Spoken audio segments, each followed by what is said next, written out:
வணக்கம் நண்பா. நாம இன்னைக்கு இந்த வீடியோவில் பார்க்க போகிறது பிருத்திவிராஜ் நடிப்பில் வெளிவந்திருந்த சார் ஜமீன். இந்த படத்தோட மூவி ரிவ்யூ தான் பார்க்க போகிறோம். இந்த படம் தமிழ் டப்பிங்கில் அவைலபிள் தான் இருக்குது. இந்த படத்தோட வால்லைன் எடுத்துக்கிட்டிங்கன்னா, பிருத்திவிராஜ் ஒரு நேர்மையான ஆர்மி ஆஃபீஸர். ஸோ ஒரு கட்டத்தில் பையனை வந்து கடத்திடுவாங்க தீவிரவாதிங்க. ஸோ எங்களோட பிரதர்ஸை ரிலீஸ் பண்ணாதான் உன்னோட பையனை வந்து உயிரோடு விடுவோன்றாங்க. ஆனால் நாடா உன் பையனா அப்படின்னு கேட்கும்போது எனக்கு என்னோட நாடு தான் முக்கியம் அப்படின்ட்டு காலை கட் பண்ணுறாரு. ஆனால் பையனை வந்துட்டு அவங்க போட்டு தள்ளுற மாதிரி காட்டிடுறாங்க. ரொம்ப வருஷம் கழிச்சு பையன் வந்துட்டு திடீர்னு எதர்ச்சியாக பார்க்குறாங்களே, பையன் வந்து உயிரோடு தான் இருக்கான்னு வீட்டுக்கு கூட்டு வந்ததுக்கப்புறம் தான் தெரிய வருது பையன் ஒரு பெரிய பிளானோட வந்திருக்கான் அப்படின்ட்டு. ஸோ அவன் தீவிரவாத கும்பலில் வந்துட்டு இப்போ நம்ம நாட்டை வந்து எப்படியும் அழிக்கணும் அப்படிங்கிற ஒரு எண்ணத்தோடு வந்திருக்கான். அப்பா ஒரு நேர்மையான ஆர்மி ஆஃபீஸர், பையன் தீவிரவாத கும்பலாக இருக்கக்கூடிய ஒருத்தர். இவங்க ரெண்டு பேத்துக்கான கிளாஷ் இதுக்கப்புறம் என்ன நடக்க போகுதுங்கிறது தான் படத்தோட மீதி கதையாக இருந்தது.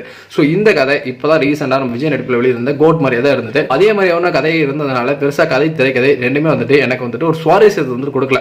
நான் பிருத்திவிராஜ் ஆகட்டும், கஜோல் ஆகட்டும், அந்த பையனா வந்தவனாகட்டும் ரொம்ப சூப்பராக வந்துட்டு பண்ணியிருந்தாங்க. அந்த ஃபேமிலி வந்துட்டு அழகாக செட்டப் ஆயிருந்தது. சின்ன வயசில் அவன் வந்துட்டு அப்பாவால் பட்ட ஒரு அவமானங்கள், அதுக்கப்புறமேட்டு அவன் வந்துட்டு நாடா பையனான்னு கேட்கும்போது நாடு தான் முக்கியம். அந்த ஆடியோ அவனுக்கு ரிப்பீட்டடாக போட்டு காட்டி அவனை வெறியேற்றி அவனை வந்து வேற மாதிரி ஒரு டிரான்ஸ்ஃபர் பண்ணி வந்துட்டு கொண்டு வந்து நிறுத்தினது, அங்கே அவனுக்கு கொடுக்கப்பட்ட ட்ரைனிங் அப்படின்ட்டு எல்லாமே நீட்டான ஒரு போர்ஷனாகவே இருந்ததுன்னு சொல்லலாம். முக்கியமாக கஜோலுக்கும் பையனுக்கான அந்த சென்டிமெண்ட் போர்ஷன் நல்லா இருந்தது. கஜோலுக்கான ஒரு சஸ்பென்ஸ் சீன்ஸ் வந்து நல்லா இருந்தது. அதை தவிர்த்து இவங்க சொல்ல வந்து அந்த ட்விஸ்ட் அண்ட் டென்ஸ், பையன் வந்துட்டான், சரி பையன் வந்துட்டு வில்லனா வந்துட்டான், இது எல்லாமே வந்துட்டு இப்போ ஆல்ரெடி நம்ம பார்த்து பழக்கப்பட்டதுனால எல்லாமே ஒரு ப்ரெடிக்டபிளான ஃப்ளோவாக தான் இருந்தது.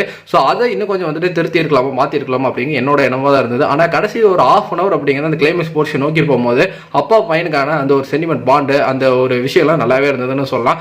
முக்கியமாக கஜலுக்கான ஒரு ஃபைட் சீக்வன்ஸ் வந்து கொடுத்துருப்பாங்க. நீட்டாக வந்துட்டு அது ப்ரெசென்ட் ஆகிருந்தது.